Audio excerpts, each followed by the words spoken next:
Welcome back to our studios here in Lahore. I'm Hamza Amjad, and let's begin the bulletin with 32 government coalition soldiers who have been killed in a Houthi missile attack on a military parade in Yemen's port city of Aden. A pro-government military official says a commander is among the killed. Houthi rebels say they launched a medium-range ballistic missile and an armed drone at the parade.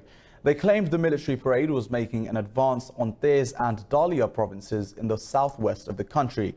Separately, a suicide attack on a police station in the city's Umar al-Mukhtar neighborhood killed 3 soldiers and wounded 20 others.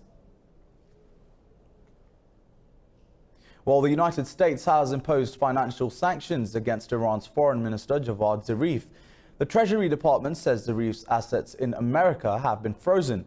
Treasury Secretary Stephen Mnuchin accused Zarif of implementing the agenda of Iran's Supreme Leader Ayatollah Khamenei. He said the sanctions send a clear message to Tehran. Its recent behavior is completely unacceptable. Zarif called the sanctions preposterous, claiming he has no property or interests outside of Iran. Iran's President Hassan Rouhani called the move childish behavior by Washington. Meanwhile, the US has decided not to block Iran's civilian nuclear cooperation with Russia, China and European countries.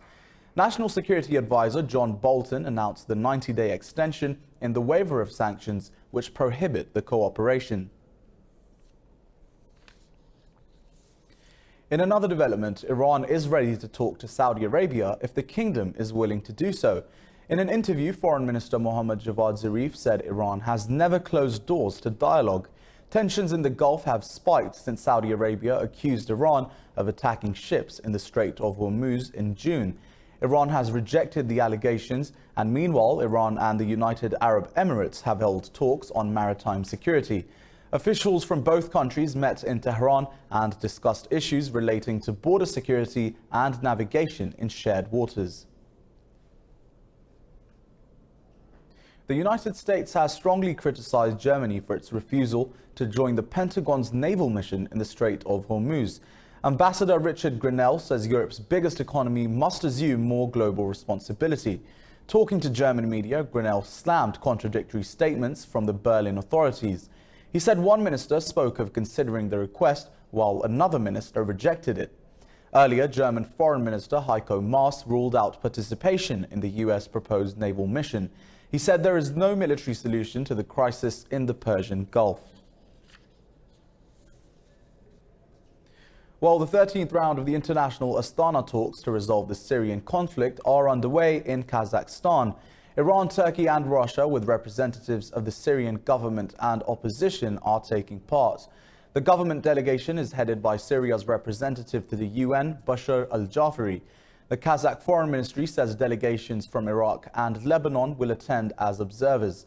Technical consultations will be held today, while the plenary session will take place tomorrow. The Syrian government and rebels exchanged prisoners ahead of the talks as confidence-building measures. And now the Kazakh Foreign Ministry says the results of the 2-day talks will be made public. While Turkey has ramped up its military presence at the Syrian border after threatening to launch a full-scale operation across the boundary. Armored vehicles and commando units have been dispatched to the border province of Sanliurfa. A 12-vehicle military convoy accompanied by gendarmerie forces has arrived in the province's Ceylan Benar district. Ankara has been pushing the US to finalize and implement a safe zone near its border with Syria. Last month, President Tayyip Erdogan threatened to take matters into his own hands if the zone was not established. Let's head over to Sudan, where a top Sudanese general says a paramilitary force is responsible for killing 6 protesters, including 4 school children, earlier this week. General Jamal Umar says members of rapid support forces guarding a bank opened fire at protesters out of fear. State media says the personnel responsible for the attack have been sacked and handed over to the authorities for trial.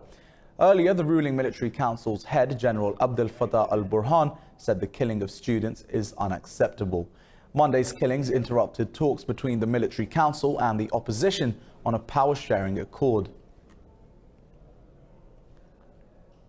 Well, the US says it has never asked Southeast Asian nations to choose a side in the Washington-Beijing tensions. Speaking at the ASEAN Foreign Ministers Conference, Secretary of State Mike Pompeo said that the US seeks relations based on mutual interests. On the sidelines of the event, Pompeo also met his Chinese counterpart Wang Yi to discuss ways to stabilize bilateral relations. Wang said it is important for China and the US to meet face-to-face and cooperate no matter how grave the matter might be. Look, we don't ever ask any Indo-Pacific nation to choose between countries. Our engagement in this region has not been and will not be a zero-sum exercise. Our interests simply naturally converge with yours to our mutual benefit. The Southeast Asian Foreign Ministers meeting was dominated by the South China Sea crisis and the US-China trade war. And now let's move on. Beijing says Chinese and US negotiators discussed the principles for their next round of talks during a meeting in Shanghai. The two sides have agreed to meet again in September, concluding a brief round of talks yesterday. Ministry spokesperson Gao Feng said the officials also discussed the reasons why previous trade talks broke down. Feng said China and the US can end their trade row if the concerns of both sides are taken into account. US Trade Representative Robert Lighthizer and Treasury Secretary Steven Mnuchin represented Washington, while China's Vice Premier Liu He was Beijing's top negotiator in the talks. South Korean President Moon Jae-in held a meeting with ministers on rising trade tensions with Japan. The meeting was held a day before Tokyo could remove Seoul from its list of favored trade partners. South Korea's presidential office said Moon discussed Japan's tech export restrictions with top officials. Seoul has repeatedly warned of consequences if Japan drops South Korea from its trade list. Meanwhile, foreign ministers of both countries met on the sidelines of the ASEAN summit in Bangkok. Tensions between the two countries were sparked by a row over wartime forced labor. Well, the US has offered assistance to Russia in putting out wildfires in Siberia. US President Donald Trump called Putin to discuss the wildfires that have consumed over 3 million hectares. The Kremlin said Putin sees Trump's offer as a hint at the restoration of full-format bilateral relations. Putin expressed gratitude to Trump for his offer and said the military has been called to fight the blaze. The first military transport aircraft has arrived in Krasnoyarsk to join the operation. The majority of Siberian fires are raging in remote or inaccessible areas, making rescue operations complicated.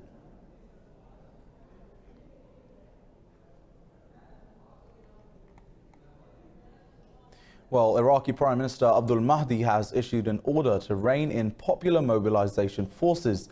The groups have been rendered illegal after the deadline given to all paramilitary forces to merge with the army passed.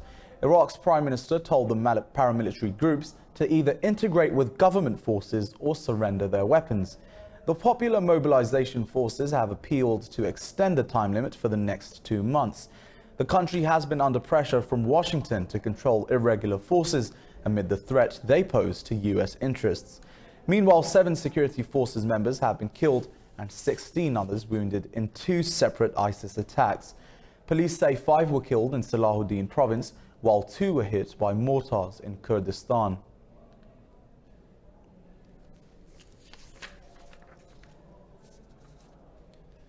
And now let's head to Islamabad, where US envoy Zalmay Khalilzad is meeting Pakistan's Foreign Minister Shah Mahmood Qureshi to discuss progress in the Afghan peace process. The meeting comes ahead of negotiations to end the Afghan war with the Taliban in Doha this week. Before arriving in Islamabad, Khalilzad said he completed the most productive visit to Kabul since he took the job. Meanwhile, Foreign Office spokesperson Dr. Faisal said Pakistan is working sincerely for peace in Afghanistan. Faisal said Islamabad is hoping for a constructive meeting with Khalilzad, but no one should prejudge the outcome of the talks. And Islamabad has offered consular access to the Indian spy Kulbhushan Jadhav, who was caught infiltrating into Pakistani territory. This comes after the International Court of Justice on July the 17th asked Islamabad to provide New Delhi access to Jadhav. Foreign Office spokesman Mohammed Faisal says India can have the access starting tomorrow. Faisal says New Delhi has not yet responded over the matter. Jadhav, a serving Indian Navy commander working for the Indian spy agency RAW, was arrested in March 2016 from Balochistan. Jadhav confessed to crimes of multiple accounts of terrorism and espionage. And in Pakistan, Chairman of the Parliament's upper house, Sadiq Sanjrani, has survived a no-confidence motion tabled by the opposition. 50 votes were cast in favour of the motion, while 45 members voted against it. At least 53 votes were required in the House of 104 to de-seat the chairman.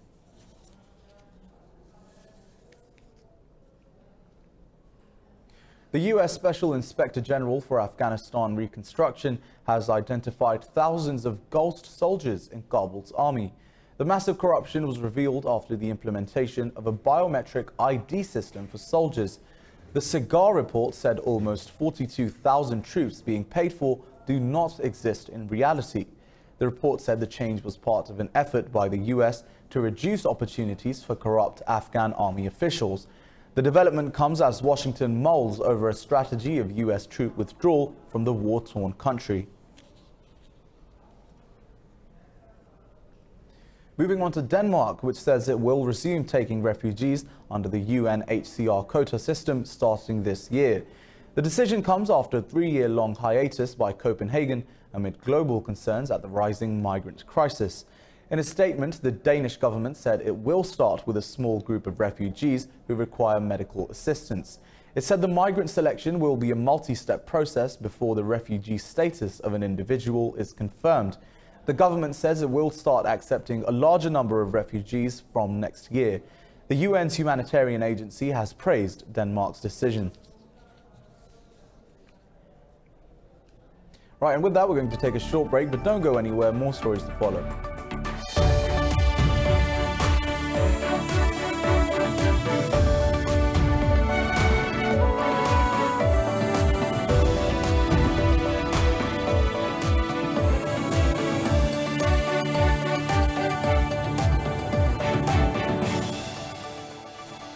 Welcome back, and let's head over to India, where 6 people have been killed in heavy rains inundating the Indian state of Gujarat.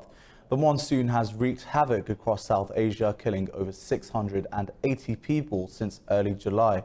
In the city of Vadodara, government officials say 442 millimeters of rain fell in just 12 hours on Wednesday. 22 trains were cancelled in Gujarat, while Vadodara's airport has also been closed till Friday.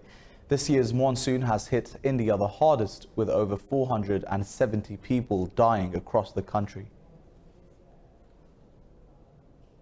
Rwanda has shut its border with the Democratic Republic of Congo because of the deadly Ebola outbreak.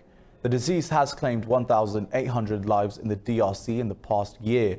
The WHO says 12 new Ebola cases are being reported in the country. But the spread of the disease to Goma is of particular concern, where 3 people have been diagnosed already.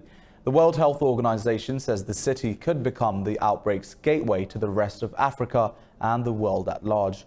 Rwandan authorities say they have closed the border with the city to prevent unnecessary crossings. Well, a senior UN official appealed to the international community not to turn its back on Yemen. The UNDP administrator, Achim Steiner, said in an interview 4 years of conflict have set Yemen back by 20 years. Speaking to media in Amman, Steiner said the UN received less than 36% of funding pledged at a Geneva conference in February. According to the UN, 24 million Yemenis depend on some form of humanitarian protection, assistance or survival. This is a major logistical operation, just in terms of bringing the food into the country when ports are not functioning properly, when there is still ongoing disputes and fighting, where our own staff often face literally a risk to their lives, and to then arrange the distribution in the country also. The world body has warned that millions of Yemenis are on the verge of famine, while essential health, education and other services have collapsed. And now let's move on. Austria has announced it will give $2.8 million to Mali and Syria. The Council of Ministers approved humanitarian aid to the crisis-stricken countries from its Foreign Disaster Fund. The International Committee of the Red Cross in Mali will receive $1.7 million. The remaining $1.1 million will go to victims of the war in Syria. The money will be divided between the Red Cross and the World Health Organization. It will be used to support aid in refugee camps in the country's northeast. The Netherlands and Switzerland have suspended their funding to the UN Agency for Palestinian Refugees. The hold-up comes after an ethics report criticized alleged mismanagement and abuse of authority. The internal report includes allegations of misconduct and discrimination by high-level officials in the region. The Dutch government has asked the UN agency in Palestine for clarification. The UN Commissioner General in Palestine, Pierre Kranbull, has denied the allegations. Kranbull has requested the donors to continue their funding for the refugees.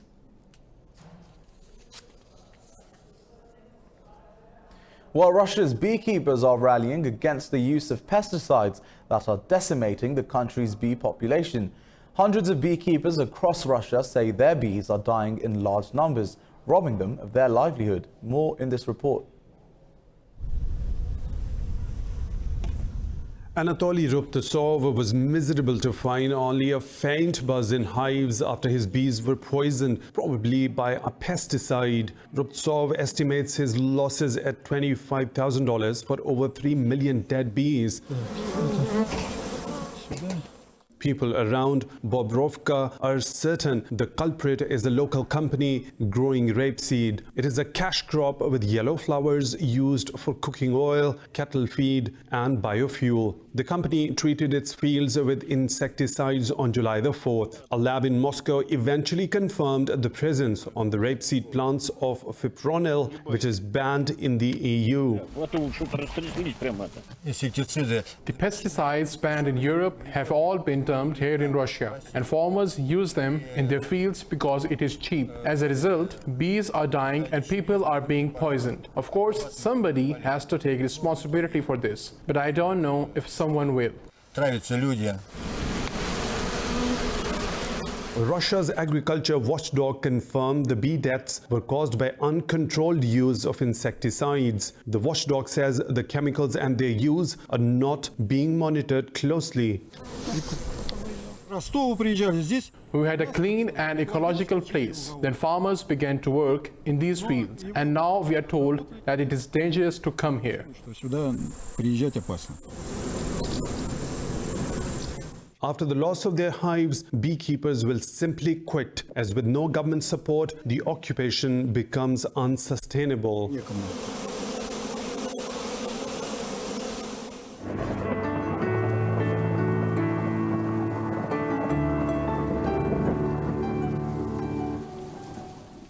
Well, the monsoon is in full swing here in Lahore, but let's take a look at the weather around the world.